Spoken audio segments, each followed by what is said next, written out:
Take a look at this. See if it affects you the same way as it affects me.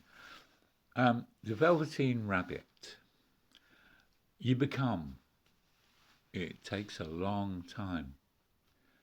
That's why it doesn't happen often to people who break easily or have sharp edges or who have to be carefully kept. Generally, by the time you are real, most of your hair has been loved off and your eyes drop out and you get loose in your joints and very shabby. But these things don't matter at all because once you are real, you can't be ugly, except to people who don't understand. So, obviously, I can sense how that's a beautiful piece of writing as well. But it makes me mad. It does make me mad. This is what I wrote. It's rare that something Cindi puts up that will provoke two posts out of me. But it got. The good thing is it got me thinking. Got me thinking about a whole load of stuff. Look at this. We aren't meant to grow up Jewish, but that's a way that tried to preserve all the powerful aspects of family, learning, and going to the head of the league without connection with the living God on his terms. Because since Christ, everything changed. We aren't meant to live in dumbed down secularism, where again a lot of top attributes are prescribed, but always at arm's length, while their own secular forces of liberal lifestyle pick away at all things good, and so in the end, family is destroyed.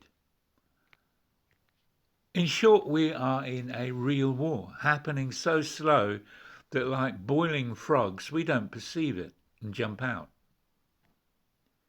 What's meant to happen is that, like Abraham bringing up Isaac, it's a transference of life and faith, except it's now a community of such, like the very best of Christian community, except that the full processes of Romans and Ephesians working upon a soul are understood. So it's even better than that, except that community is a deeply worshipping community that knows something of the awesome power of loving the Lord with everything you have together. And the presence of the Lord is so strong coming amongst you, you'd never want to be in any lesser false spirits of the second heavens, which Solomon somehow succumbed to, even with the installation of his dad's new worship.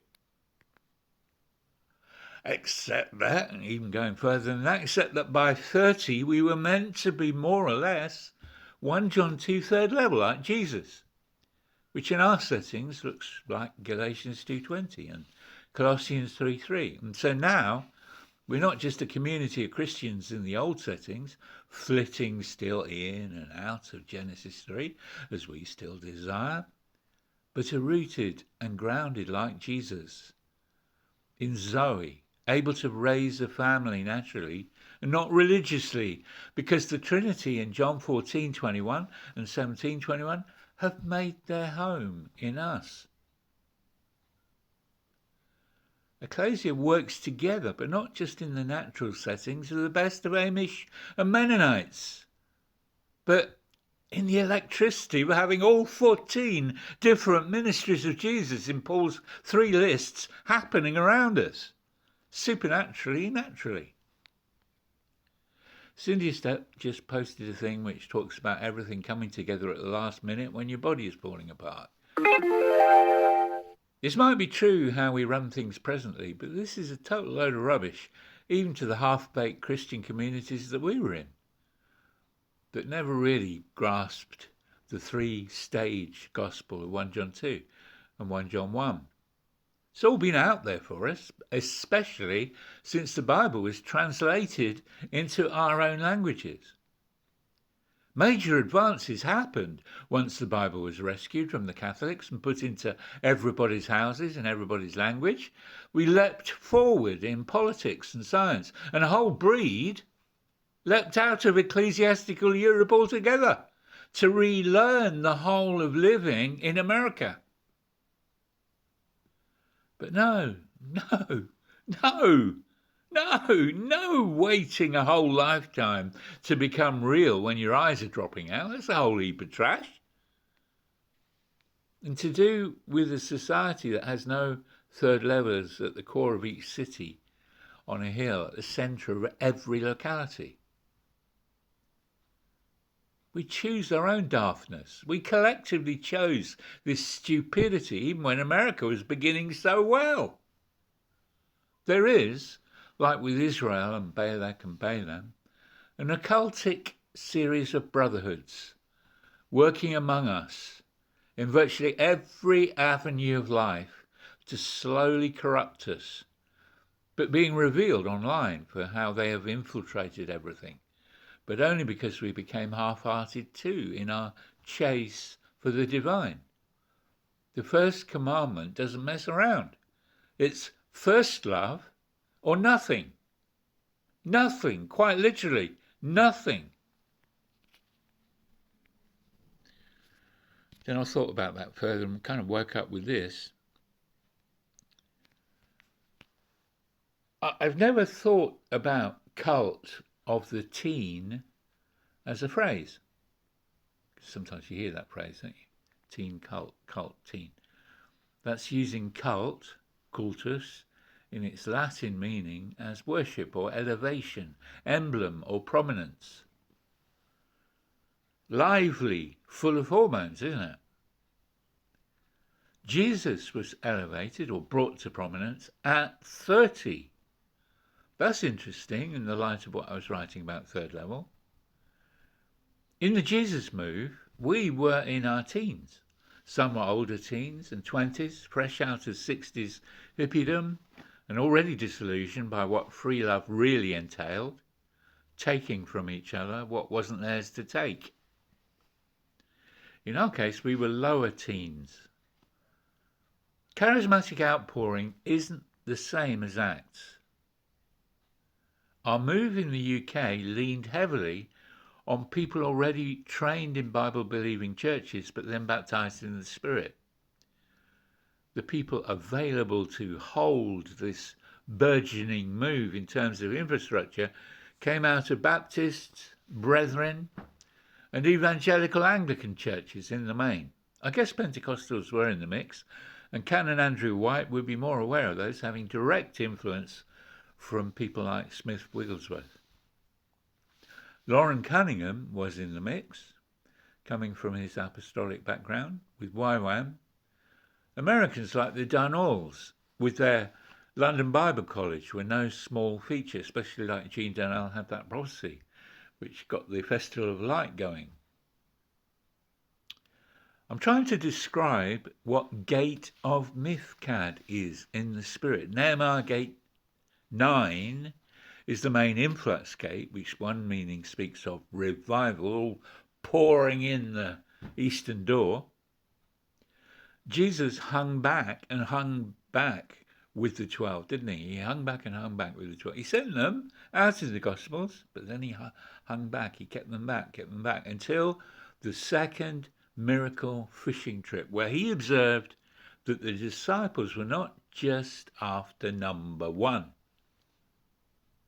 They were now out of the clutches of Genesis 3 orphan projection of having to be the star of the show. The Bible doesn't actually say, then did Jesus say to himself, after seeing their new behaviour, he said to himself, let's go, baby. It doesn't actually say that in the Bible, but that's kind of what happened in days. And the 12, now anointed with the same baptism of the Spirit he had been empowered with, But either the added advantage of Jesus' training, these now apostles form the 10th gate of elders of wisdom to these new 3,000, then 4,000, not including wives and children, nor the ones included in the phrase, and people were being added daily. There was no John MacArthur, there was no Bill Johnson, there was no Rodney Howard-Browne, there was no star of the show. Only a spirit gate of Mithcad eldership that didn't take people's eyes off the new star of the show, the one made Lord and Christ, raised to a position of being name above all names, both in this age and the ages eternal. Our move was interesting. We proved we could be vehicles of revival, but not have to be star of the show. Lonnie Frisbee, Arthur Blessed, me and my little school, Dave and Kathy Walters. The Jesus move swept the teens ages group, so we could be forgiven for thinking of ourselves as leadership. I mean, I was going in to see ministers in their 30s and 40s and explaining to them about baptism in the Spirit. The head boy of our school got saved and baptised in the Spirit through the very church of Chorley Wood that would later, 20 years later, be Mark Stibbe's Anglican Church. Now, the Bible really highlights youth in various ways, and firstly, I will mention them. The blessing of God is seen on a place, the prophets write, when there is laughter of children in the streets. Well, there's no paedophiles then. And when young lovers are prominent, people knowing how to take one another without consummating and coming into relationship in reality and not just driven by a quick "how's your father?" Psalm 110 is a really key image in the Spirit. In the day of great power, your youth will stream in like the morning dew. A feature of all revival, a feature of the Passion Conference, a feature of YWAM. This Psalm 45:16, no more will you be called by the name of the old men, but by the name of the young men, name of your sons. The very Joel passages about the last days contain the memorable references to sons and daughters seeing visions and prophesying.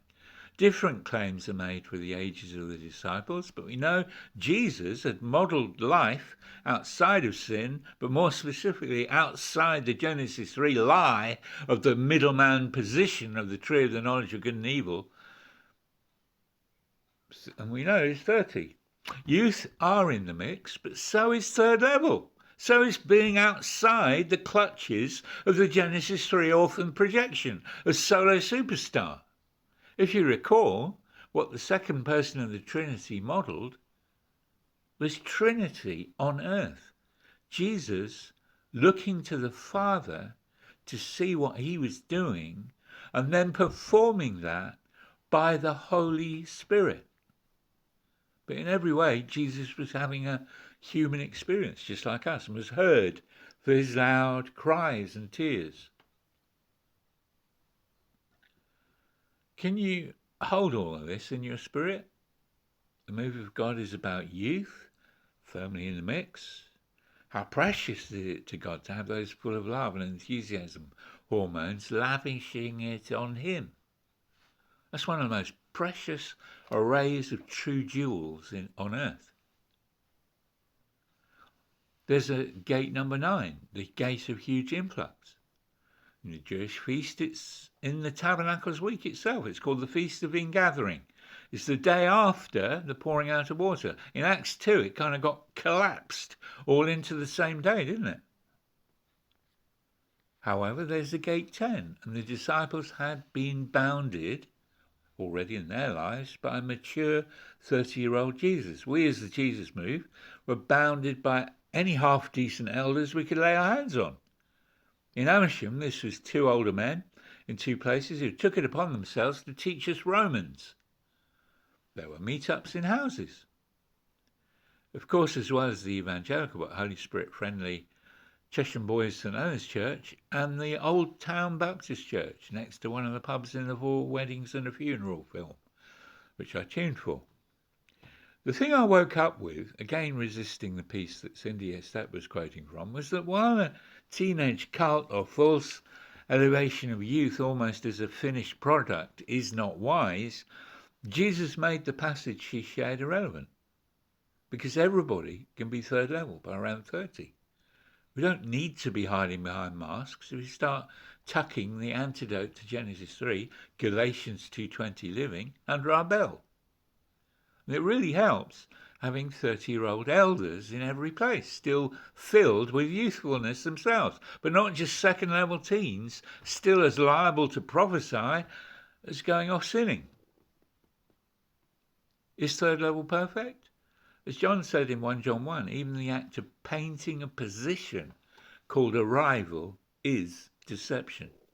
We are living beings. We must, moment by moment, live from Jesus' perfect life from above, which has now come into our spirit. But at least now sin now pulls our bodies from the outside. We now know Jesus in us as us. We're living beings in the free fall of faith, being held internally by the keeper of the law. It's got to beat the lie of the whole of the independent self platform, trying to be a person and always failing as an avatar of Satan. What do you think?